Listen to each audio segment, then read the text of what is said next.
왜 상대 야구에서는 완투 완공이 어려울까? 왜 그런 거예요? 어려운 건 아니에요. 어려운 건 아닌데 이제 경기 수가 좀 많이 늘어나고 프로야구가 144경기잖아요. 이거를 선발 투수가 5일 로테이션에 돌아가면서 뭐 7회 이상, 8회 이상 던진다는 게 굉장히 힘든 일이거든요.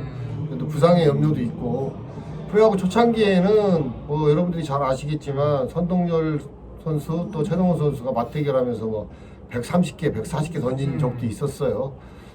초창기에는 그 선수들도 좀 층이 좀 얕았고 또 잘하는 선수가 끝까지 던져야만 이기는 경기 이런 경기가 됐기 때문에 뒤에 나오는 선수가 이제 강한 너무 선수보다 강한 선수가 없으니까. 네, 근데 이게 이제 그 선발 투수가 완봉승이 없어지게 된 게요. 사실은 미국의 이제 시스템을 우리나라가 이제 도입을 하면서 이게 이제 분업화가 됐어요, 투수들이. 제가 알기로는 이광환 감독이 그 오비베어스 수석 코치를 하다가 이제 그만두면서 세인트루이스 카디너스인가 거기에 카디너스의 코치 연수를 가서 처음 그 이 투수 시스템을 가지고 우리나라에 오셨습니다. 그래서 94년도에 그 LG가 우승하는데 크게 기여도 했고 그때부터 이제 스타 시스템이라는 게 뭐냐면요. 이제 별을 그리면 꼭지점이 5개가 생기잖아요. 그렇죠. 그러니까 제 5선발이 그렇게 생긴 거예요. 꼭지점이 5개고 그 안에 이제 선을 거게 되면 안쪽에 또 5개의 또 공간이 면이 생겨요. 근데 이제 그게 중간 투수란 말이에요. 중간 투수의 구성을 5명으로 가져가는데 여기에 이제 구단마다 다릅니다. 그러니까 오른손 투수가 비중 얼마큼 차지할지 또 뭐 사이드암 투수, 왼손 투수 이렇게 비중을 나눠서 5명이 가져가는 거고요. 그럼 10명이잖아요. 한가운데 공간이 생겨요. 오각형의 공간이 생기는데 이게 마무리예요. 그렇게 해서 이제 계속 돌아간다 이런 식으로 이제 가는 거거든요. 그래서 그 시스템이 도입된 게 90년도 초반입니다. 90년도 초반에 이제 우리나라가 메이저리그에서 했던 그 스타 시스템을 이광환 감독이 도입해갖고 와가지고 모든 팀들이 그런 식으로 이제 분업화가 되기 시작을 했죠. 그래서 완투 완봉을 한다는 거는 완투 한다는 것도 힘들지만 완투 완봉은 정말 나오기 힘든 기록입니다. 사실은 어깨가 강하고 힘이 굉장히 좋은 용병 투수들은 좀 어느 정도 가능할 수도 있으나 국내 투수가 완투 완봉 한다는 거는 정말 하늘의 별 따기라고 할 수가 있는 거거든요. 근데 며칠 전에 이제 박세웅 선수가 롯데 선수로서는 10년 만에 완투 완봉을 했어요. 국내 투수로 10년. 국내 투수로 10년 만에 이제 완투 완봉을 했는데 10년 동안 이게 10년 동안 그러니까 이게 노이트 노런도 아니고 그러니까 노이트 완봉이 10년 동안 없었다는 거는 국내 선수가 야 이게 진짜 하기 어렵구나. 그 노이트 노런만큼 힘든 겁니다. 사실은 노이트 노런만큼 힘든 거고 그 시스템이 도입되기 전에는 완투 완봉이 많았습니다. 그 롯데에는 또 이제 고독한 황태자 윤학길 선수가 또 있었고 그렇죠. 100 완투를 했나요?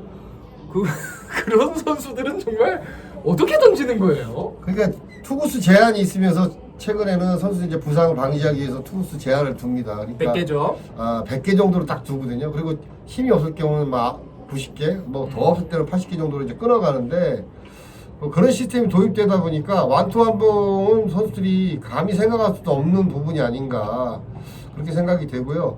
박세웅 선수가 완투 완봉을 하는 날도 사실은 8회 정도까지만 던지면 뺐어야 돼요. 부상을 방지를 생각한다면 뺐어야 되는 상황인데 박세웅 선수가 본인의 의지로 한번 해보겠다. 이건 막 하기 힘든 기록이기 때문에 한번 도전 한번 해보겠다 해서 이제 도전에 성공을 한 건데 굉장히 위험한 겁니다. 굉장히 위험도 하고 또 하기 힘든 기록이기도 합니다.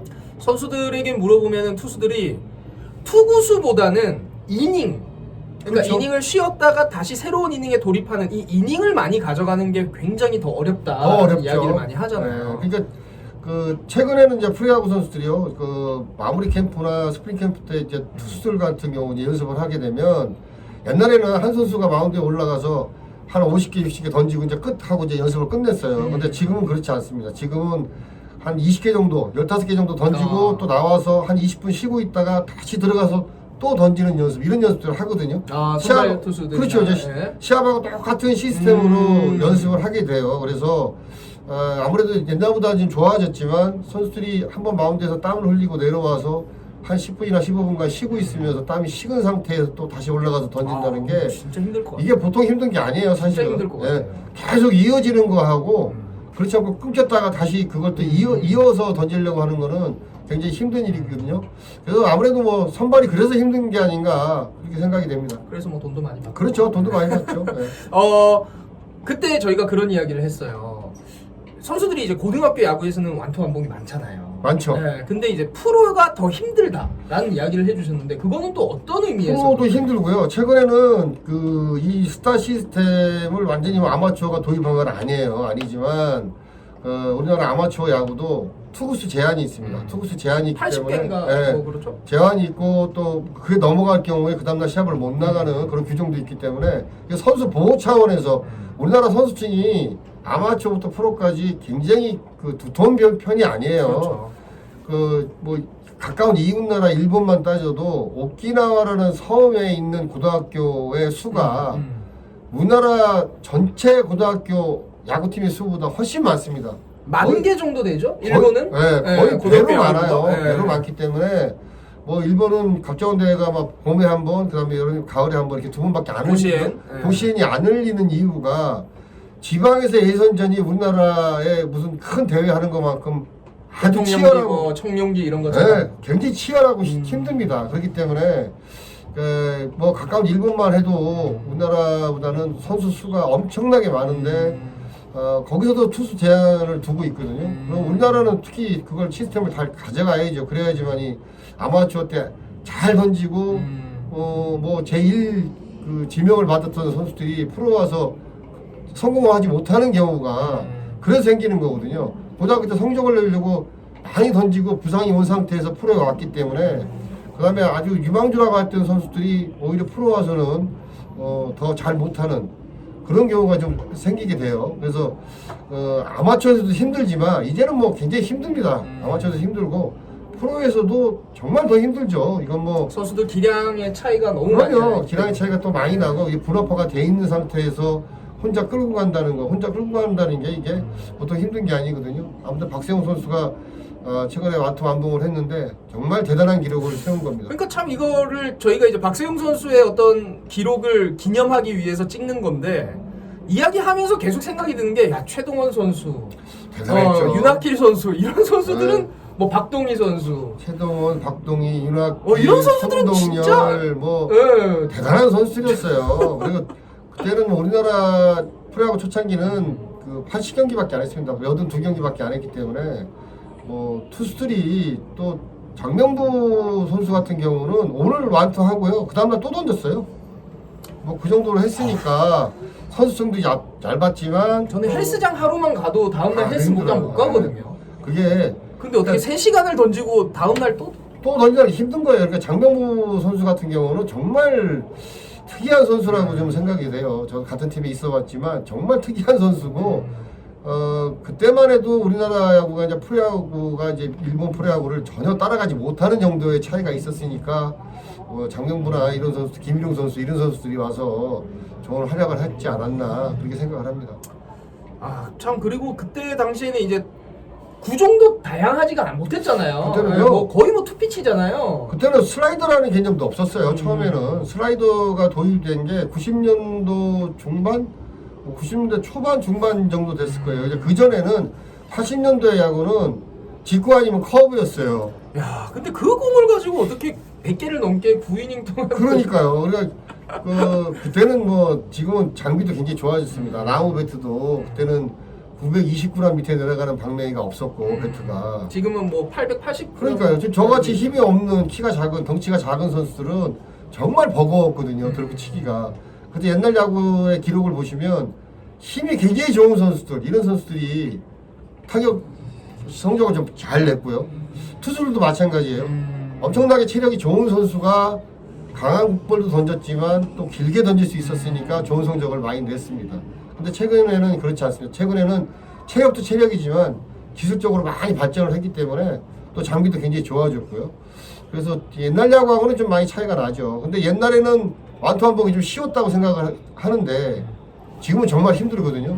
대단한 기록이에요. 어쨌든 저희가 가장 걱정스러운 거는 완투완봉이라는 기록은 일단 끝난 거고. 끝났습니다. 예.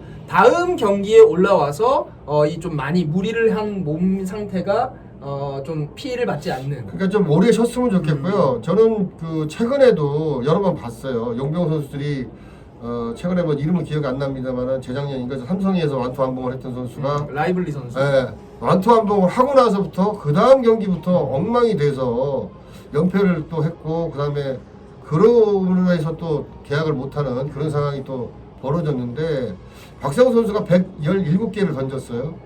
100개가 한 개 투구수라고 한다면 17개 밖에 더 던진 게 아니다 이렇게 쉽게 생각할 수 있지만 이게 100개를 넘어가서 한 개를 던질 때마다요 엄청난 피로감이 오고 부상의 위험이 그만큼 커지는 거거든요. 배로 커지는 건데 5일 로테이션에 돌아가는 그 선발 로테이션의 박세웅 선수가 제가 볼 때는 한 6일이나 7일 정도 요번에는 좀 길게 하루나 이틀 정도 더 시간을 좀 둬서 뭐 팀 사정 때문에 5일 로테이션에 돌아갈 것 같아요. 제 생각에는. 근데 제 개인적인 생각은 좀 더 하루라도 더 많이 쉬게 해서 네. 피로감을 좀 빨리 회복할 수 있는 그런 시간을 좀 갖는 게 좋을 것 같습니다. 맞아요. 뭐 라이블리 선수인지 뷰캐넌 선수인지 제가 정확히 기억이 안 나는데 예전에 또 두산에서 히메네즈 선수였나요? 네, 노이트 노런을 한번 했었나요? 그 히메네즈 말고 다른 이름이 기억 안 나는데 노이트 노런인가를 한번 하고 그 다음부터 또 완전히 무너진 선수도 있어요. 그다음부터 완전히 또 무너졌어요. 근데 네. 그게 이 완투를 한다는 게요. 정신적으로도 그렇지만 체력적으로 엄청나게 힘든 일이에요.